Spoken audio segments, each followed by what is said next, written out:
वंदे मातरम। आप देख रहे हैं द भारत डिफाइंस। अब कॉकरोच जनता पार्टी ने तोड़ डाले हैं सारे रिकॉर्ड्स। जी हाँ, हमारे भारत में किसी पॉलिटिकल पार्टी की कमी तो है नहीं। अब एक नई पॉलिटिकल पार्टी आ गई है जिसका नाम है कॉकरोच जनता पार्टी। ये एक ऑनलाइन पॉलिटिकल पार्टी है जो जेनजीज को टारगेट कर रही है भारत में। और पिछले 2-3 दिनों में इसने वो कर दिखाया है जो यहाँ पर स्टैब्लिश्ड पॉलिटिकल पार्टियां करोड़ों रुपए खर्च करके भी नहीं कर पाती। मिलियंस ऑफ फॉलोअर्स इसने गेन कर लिए हैं। लगातार इनकी डिमांड सरकार से बढ़ती चली आ रही है। और हम बात करने वाले हैं कि कॉकरोच नाम क्यों रखा है इसने। ये बड़ा अतरंगी सा नाम है, कॉकरोच जनता पार्टी। दरअसल कॉकरोच एक नाम को सिग्निफाई कर रहा है, एक नाम को रिप्रेजेंट कर रहा है। हम इस बात को भी समझेंगे कि इस बात की क्या हिस्ट्री है। और इस पूरे वीडियो में हम बात करेंगे आगे कि इसके फाउंडर कौन है, इनके मोटिव्स क्या हैं, हिडन मोटिव्स क्या हैं, और ये इनका रास्ता क्या है, या किस तरीके से ये रिफॉर्म्स की बातें कर रहे हैं। पूरे देश में इसमें इनकी हाइप बनी हुई है और लगातार ये मुद्दा इस समय छाया हुआ है। इस पूरे वीडियो में डेडिकेटेड हम इसी पे बात करने वाले हैं। सबसे पहले बात करते हैं, इकोनॉमिक टाइम्स में एक छपी है रिपोर्ट जिसमें बताया गया कि कॉकरोच जनता पार्टी एक्सप्लोड कर गई है सोशल मीडिया पे। अब एक्सप्लोड का मतलब क्या है? इनके मिलियंस ऑफ फॉलोअर्स हो गए हैं इंस्टाग्राम पर, फेसबुक पर और ट्विटर यानी एक्स पे। लगातार ये आगे बढ़ रहे हैं अपनी पॉलिटिकल पार्टी के साथ। हालांकि ये जंजिस की पार्टी कही जा रही है, ये एक मूवमेंट कहा जा रहा है, लेकिन इसका हश्र क्या होने वाला है अभी इसके बारे में किसी को नहीं पता। क्या ये एक ऐसी पार्टी की तरह से आएगी जो आई और चली गई, और क्या इसमें सीरियसनेस है भी या नहीं, ये हम आगे समझने वाले हैं। इस पूरे वीडियो में हमारे साथ बने रहिए। शुरुआत अगर हम करें तो ये है ऑनरेबल जस्टिस सूर्यकांत जी। एक मामले की सुनवाई के दौरान इन्होंने सुप्रीम कोर्ट में एक टिप्पणी कर दी और सारा विवाद यहीं से शुरू हो गया। इन्होंने कहा कि कई युवा कॉकरोच की तरह हैं जिन्हें न तो कोई नौकरी मिलती है और न ही पेशे में कोई जगह। उनमें से कुछ लोग मीडिया में चले जाते हैं, कुछ आरटीआई कार्यकर्ता बन जाते हैं और फिर वे हर किसी पर हमला करने लगते हैं। दरअसल इनकी इस बात का कंटेक्स्ट कुछ और था। ये दिल्ली हाई कोर्ट पे किसी बात पर टिप्पणी कर रहे थे जब यहाँ पे सुनवाई चल रही थी, लेकिन इनकी बात को कुछ युवाओं ने आउट ऑफ कंटेक्स्ट ले लिया और इसकी बात कहीं और लगाकर इन्होंने जोड़ दिया। लेकिन उस संदर्भ को जब हम बदल दें तो उसका मतलब बदल जाता है। हालांकि इन्होंने बाद में कहा भी कि हमने ऐसी बातें नहीं कही, उसका संदर्भ कुछ और था। लेकिन तब तक जेंजी जो थे वो थोड़ा आगे बढ़ चुके थे। ये हमने आपके सामने एक बड़ा कंपैरिजन पेश किया है जिसमें कॉकरोच जनता पार्टी, जनसेना पार्टी जो आंध्र प्रदेश में पवन कल्याण की है, जन स्वराज पार्टी जो पीके की पार्टी है बिहार में, और टीवीके यानी जो विजय थलपति की पार्टी है, इनको हमने कंपेयर किया है आपके सामने। और जब आप इसे देखेंगे तो आपको पता चलेगा कि पहले से स्थापित और जमीन पर काम करने वाली जो पॉलिटिकल पार्टियां हैं, जिनमें प्रशांत किशोर की जन स्वराज है, जो बिहार में कोने कोने तक महीनों तक पदयात्रा इन्होंने की, पवन कल्याण की जनसेना है, और तमिलनाडु के सुपरस्टार थलपति विजय की पार्टियां हैं। इतनी पॉलिटिकल पार्टियां जिनके पास करोड़ों की फंडिंग है, कार्यकर्ताओं का एक बड़ा बेस है, लेकिन जब हम इनके इंस्टाग्राम और सोशल मीडिया के ऑफिशियल पेजेस को देखते हैं तो हमें पता है कि इनके फॉलोअर्स की संख्या पढ़ने में महीनों लग जाते हैं। इनके 8 लाख फॉलोअर्स, 1.4 मिलियन, 8 लाख के करीब फॉलोअर्स, और यहाँ पे कॉकरोच जनता पार्टी के 4.2 यानी 42 लाख से ज्यादा फॉलोअर्स यहाँ पे बन चुके हैं। ये एक बड़े लेवल पे चीजें चल रही हैं। और क्या ये ऐसा है कि ये क्षणिक मात्र है, ये भी देखने की बात होगी, लेकिन इस वीडियो में हम पूरी तरीके से बात करने वाले हैं। देखिए, पहले हमें इसे समझने की जरूरत है। कॉकरोच जनता पार्टी, सभी जानते हैं कि ये महुआ मोइत्रा है और विपक्षी सांसद हैं। इन्होंने कहा है, I too would like to join the CJP, यानी मैं भी इस कॉकरोच जनता पार्टी को ज्वाइन करना चाहती हूं। और जवाब आया है वहां से, you are the fighter democracy needs, welcome to CJP. यानी साफ है, अगर आप इस पैटर्न को समझें तो आप समझ सकते हैं कि ये भी हो सकता है कि ये सिर्फ रूलिंग पार्टीज को टारगेट कर रहे हैं, यानी रूलिंग पार्टी को टारगेट कर रहे हैं और अपोजिशन को इनको टारगेट नहीं करना है।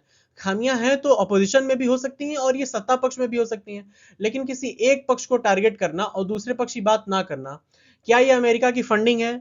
क्या ये अमेरिका, वेस्टर्न कंट्रीज जो कि भारत से हमेशा खफा रहते हैं रूस को लेकर के और उसकी इंडिपेंडेंट फॉरेन पॉलिसी को लेकर के, या तो ये इंडिया का इंटरनल बात हो सकती है या तो फिर इसको कहीं से फंडिंग मिल रही होगी। यहाँ पे दोनों मुद्दे हैं, क्योंकि अगर हम बात करें बांग्लादेश की तो शेख हसीना ने कहा था कि बांग्लादेश में मेरी सरकार गिरने वाली है। इसका मुझे पहले से ही पता था, क्योंकि अमेरिका लगातार वहां से मुझे एक बेस मांग रहा था बांग्लादेश में, जो बेस मैंने देने से मना कर दिया था।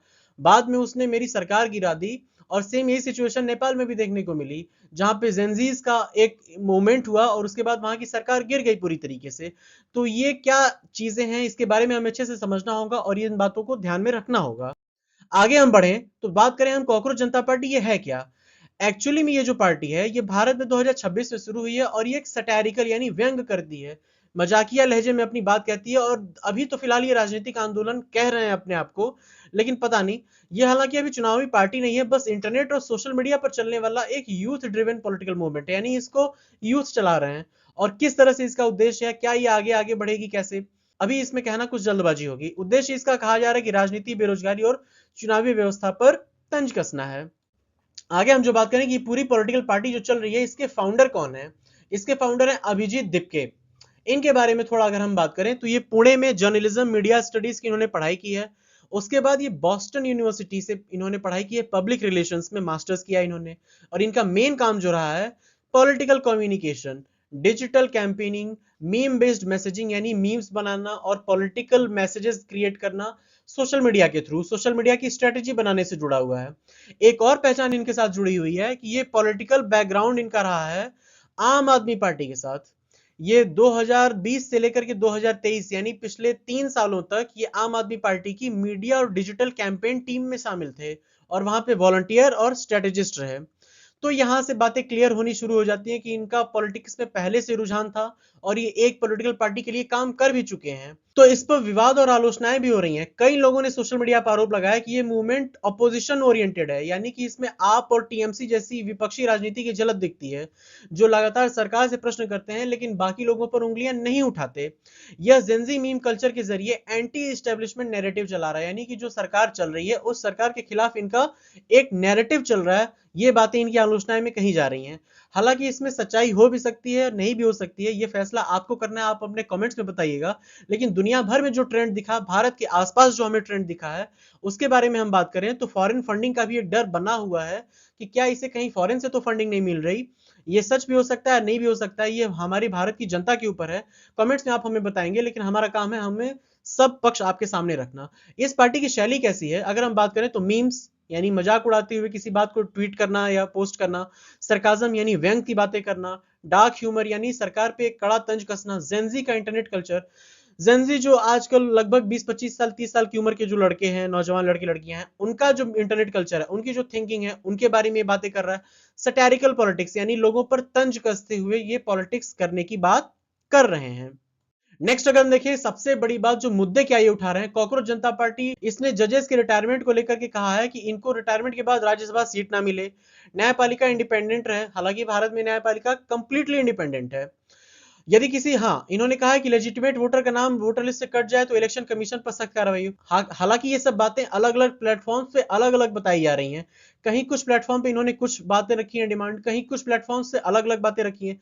लेकिन जो रफली ये बातें हैं, यही हम आपको बता रहे हैं। इसमें गलती भी हो सकती है, लेकिन मोस्टली मेजरली इनकी बातें यही हैं। लगभग महिलाओं को 50% से ज्यादा आरक्षण की ये बातें कर रहे हैं। इनका ये भी कहना है कि जो पार्टी डिफेक्ट करते हैं, यानी कि जो पार्टियां बदलने वाले एमएलए और एमपी हैं, उनको 20 साल तक चुनाव लड़ने से रोक दिया जाए और एनिनॉमस पॉलिटिकल डोनेशंस जो हैं वो खत्म की जाएं। आरटीआई पे अकाउंटेबिलिटी बने और गवर्नमेंट्स में ट्रांसपेरेंसी बढ़े। हालांकि ये सब तो भारत में ही ऑलरेडी। भारत में लोकतंत्र की जड़ें हमेशा से मजबूत हैं और आगे भी, जब तक ये संविधान है, जब तक भारत है, भारतीय लोग यहाँ पे बहुमत में हैं, जब तक भारतीय संस्कृति को मानने वाले लोग इस भारत में बहुमत में हैं, तब तक भारतीय लोकतंत्र हमेशा आबाद रहेगा और हमेशा फलता फूलता रहेगा। इसमें कोई डाउट नहीं है। हमने इमरजेंसी का वो काला अध्याय देखा है, हम आगे हर चीज देख ले जाएंगे, लेकिन अभी फिलहाल सिस्टम बहुत बेहतरीन तरीके से काम कर रहा है, इसमें कोई डाउट नहीं है। जहां पे हम देखते हैं कि वोटर टर्नआउट बहुत बड़ी संख्या में हो रहा है। बंगाल में हमने देखा 90-93% वोटिंग हुई। उसके बाद हमने देखा केरल में इतनी बड़ी वोटिंग हुई। जहां पे सबका इतना विश्वास बना हुआ है, वहां पर अगर ये कहना कि ट्रांसपेरेंसी और अकाउंटेबिलिटी नहीं है गवर्नमेंट के थ्रू, ये कहना सही नहीं है। बाकी इसमें आप ज्यादा समझदार हैं, भारत की जनता, आप इस पे फैसला करिए। आप अपने कमेंट्स में अपनी राय दीजिए।